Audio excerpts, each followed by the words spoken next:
there are many myths about Jesus.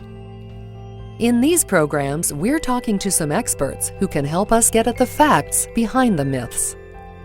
Skeptical scholars used to believe that the Bible's accounts of Jesus were written long after he lived, maybe in the 2nd century, by people who didn't know about the real Jesus. Professor Dan Wallace is one of the world's leading experts on the handwritten copies of the Bible's accounts. Here, he explains how the discovery of the earliest copy of one of these accounts overturned the ideas of scholars and showed that the accounts had been written much earlier than they thought.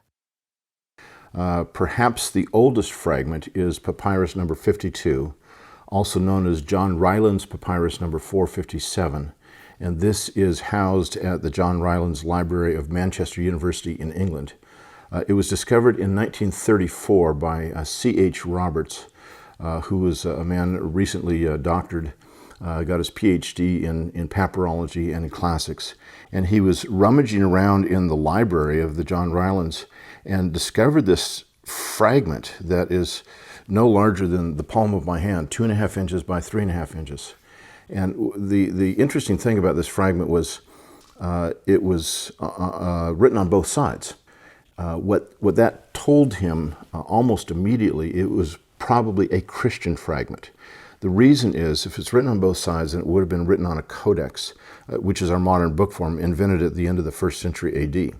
A codex where you bind it on one side, then you have cut pages that you flip, as opposed to the roll or the scroll that all other books at the time had been written on. And so this is written on both sides.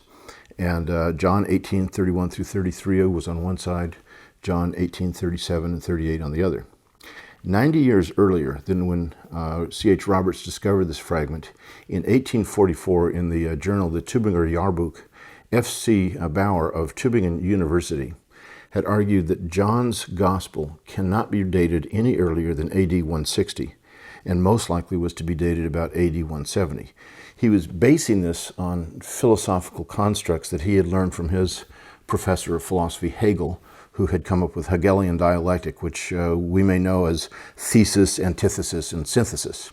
And so through a convoluted philosophical construct, Bauer argued John's Gospel can't be dated any earlier than 160 and probably 170. And through that approach of bringing Hegelian dialectic into New Testament studies, what happened was European scholar after European scholar for the next 90 years started to late date the Gospel of John. Obviously, if it's in the second half of the 2nd century, then it has no eyewitness credibility to it, and so its historical reliability was completely dashed. But then when Roberts discovers this small fragment, he gets it published in 1935 after he had sent photographs of it to the 3 leading papyrologists in Europe at the time. Each one of them wrote back to him and said, this manuscript cannot be dated any later than AD 150 and should be dated closer to AD 100.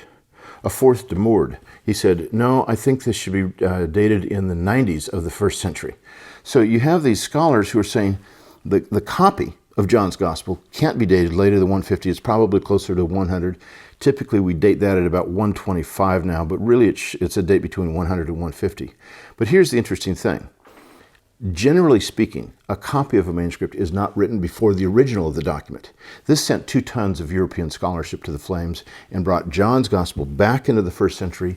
And with that and the Dead Sea Scrolls and some other things that have occurred in the last few decades, now we're beginning to see that John's Gospel has historical credibility.